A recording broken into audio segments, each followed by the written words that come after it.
Olá, seja bem-vindo para mais um vídeo. E o tema de hoje, vou falar sobre escrita.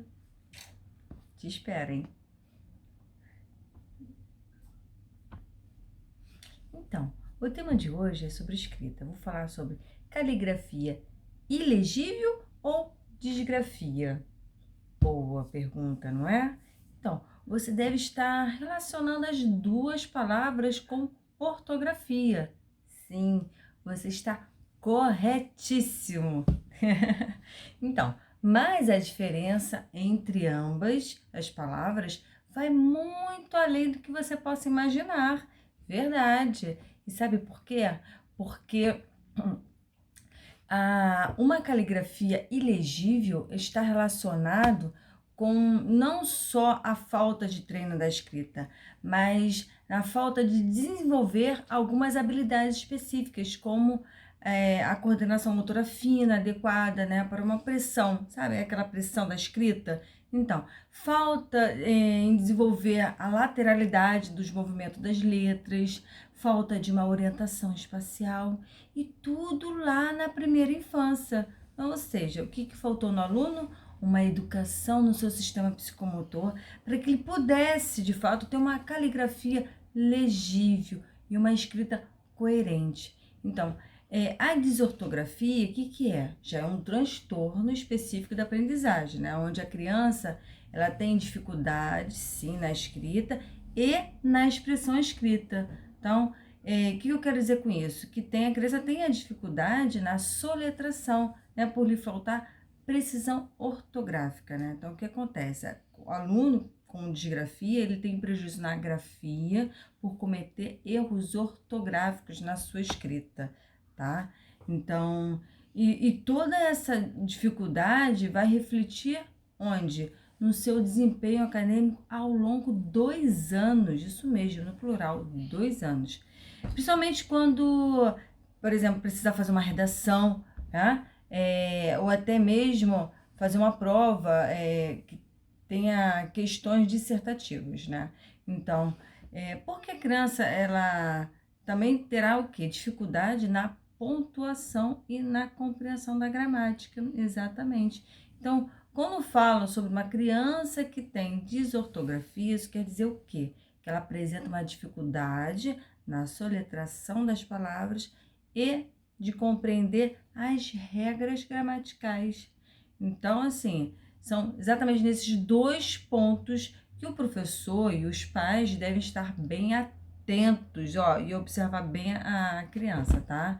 Então, uma criança com desortografia, embora sua inteligência esteja bem preservada, ela não tem clareza nem organização na expressão escrita, né? Então, por isso, é importantíssimo o profissional de educação ter o conhecimento das técnicas de leituras, né?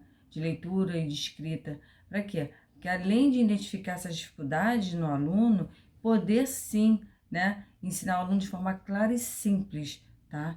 Então, assim, o hábito também de leitura permite o quê? A memorização das palavras, né? Então, isso facilita muito a escrita ortográfica, né? Principalmente na parte das regras gramaticais, tá? Então, o que podemos concluir? Que a desortografia, ele é um prejuízo, né? Que a criança tem em consequência de sua dificuldade de leitura, né? Então, por isso é importante dizer que é um distúrbio causado por uma deficiência biológica, ok? Né? Ou seja, a criança tem uma disfunção neurobiológica que deve ser diagnosticado por um profissional da área de saúde, tá? Mas você sabe que qual é o primeiro profissional que tem contato com a criança? É o professor, né? De fato, que já tem aquele vínculo, né, socioafetivo, que está ali conhecendo todo o seu comportamento, não é? Então, por exemplo, uma criança disléxica, né, que também é um outro distúrbio de aprendizagem, o que acontece, né? Mais especificamente, é um distúrbio que tem prejuízo na leitura, ok? Tá? Eu falei mais sobre isso em outro vídeo, tá? Então, o que eu quero dizer? a criança também vai ter prejuízo na escrita. Por quê? Porque a fluência da leitura é um pré-requisito, né, para a habilidade de expressão escrita. Exatamente, tá? Então, mas nada que um diagnóstico precoce e correto, né, por um profissional, para que o responsável ele possa, sim, conduzir o seu filho, né, em sua aprendizagem significativa e para uma vida acadêmica de excelência, tá? Então, um exercício muito bom para pedir para a criança fazer por exemplo, ler diversos cartazes, né, que ela encontrar na rua, né? Por que isso? Porque são fontes, né, de escrita, as letras diferentes, né? Então a criança ela começa a perceber que uma mesma palavra pode ser representada de forma diferente. Ou seja, é uma iniciação para a percepção da escrita cursiva também, tá? Então, sabemos que, claro, no início da alfabetização é muito comum o aluno trocar letras, né, por representações múltiplas, né, dos sons que temos, principalmente na língua portuguesa, né? Por exemplo, como macarrão escrever com 2 R's, né?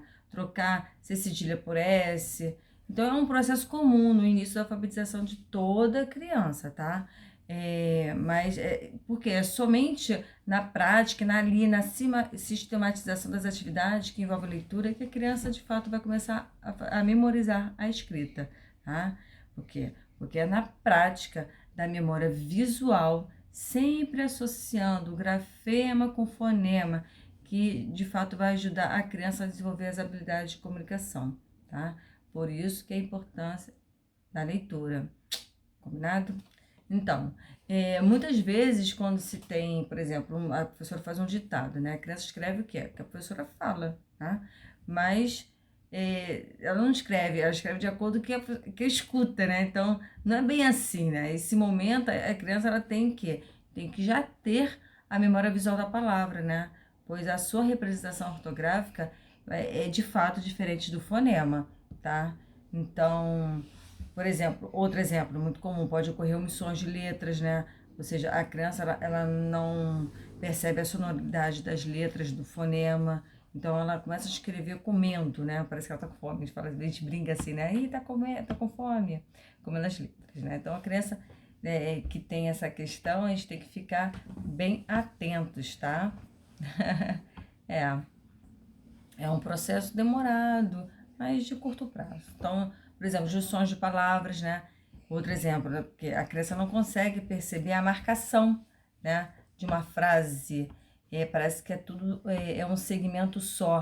Então, nesse início, quase na alfabetização, a gente tem que pegar as imagens, associar com a palavra em si, falar aquela palavra, pedir para a criança perceber a marcação silábica da palavra, tá? Então, não tem essa percepção de marcação silábica, parece que é um segmento. Isso é muito comum, como se fosse muito comum para quem está aprendendo uma nova língua, já perceberam isso? Uma língua que vocês não conhecem. E aí eu falei assim, ué, mas o que está dizendo? Não dá para entender nada, parece que é um segmento só, você não consegue fragmentar, né? Então, mas assim, isso não isso é comum, né, quando aprendemos um novo idioma, tá? Mas para uma língua materna, isso não é frequente, tá? Então, de forma geral, os responsáveis têm que fazer o quê? Eles têm que, deve estar sempre observando a intensidade, né, dessas trocas. Então, é nessa que o professor tem que ficar preocupado, tá? Então, tem a questão dos fonemas surdos e sonoros também, tá? Que a gente percebe que é muito comum a troca por exemplo, da letra T para D, F para F, V, F. Então, por isso que o professor tem que estar o quê? Atento, repito, né? A intensidade dessas trocas, né? Mas também o professor experiente tem que ter o feeling, né? O feeling de saber se a criança está, né? Ela tem, né? Um distúrbio ou tem dificuldade de aprendizagem, tá? É uma situação bem delicada, mas tudo flui aos poucos, tá? O que eu quero dizer? Quando sai do padrão, que é o indicador que se deve procurar, né? De fato, um profissional de saúde, tá? Para analisar o grau e os motivos dessas supostas dificuldades de aprendizagem por essa questão da interferência interna da criança, tá? Exatamente. E outro ponto importante também é ficar atento ao lado emocional da criança, sabia? Porque a criança ela pode se retrair, né? De acordo de como ele abordar esses erros ortográficos, né? Então o profissional tem que ter também essa cautela, né?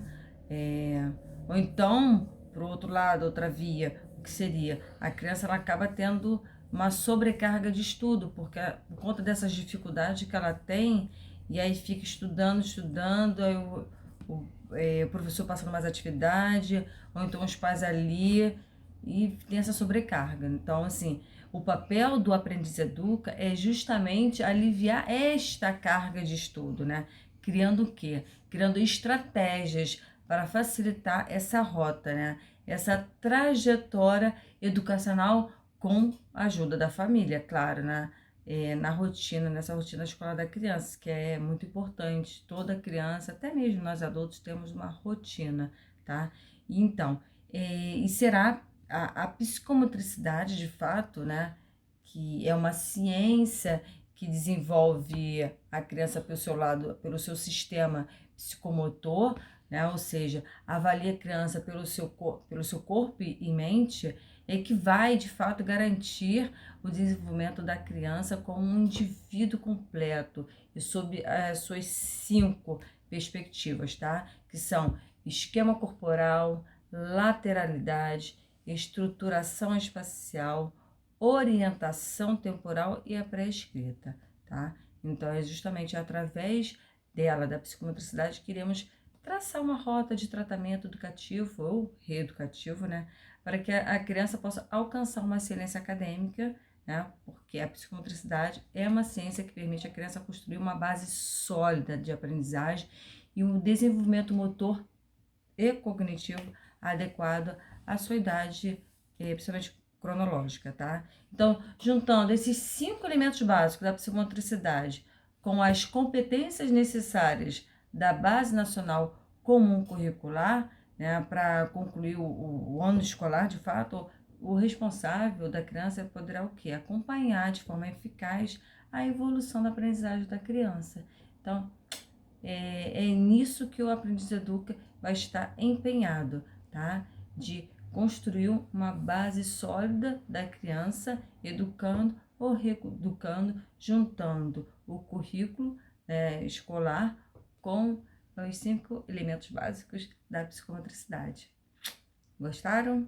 Então, deixe seus comentários, tá? Um like, participe, interage. Nessa troca de conhecimento, podemos melhorar, né? Na educação aí das crianças. Combinado? E eu espero vocês em outros vídeos. Tchau, tchau!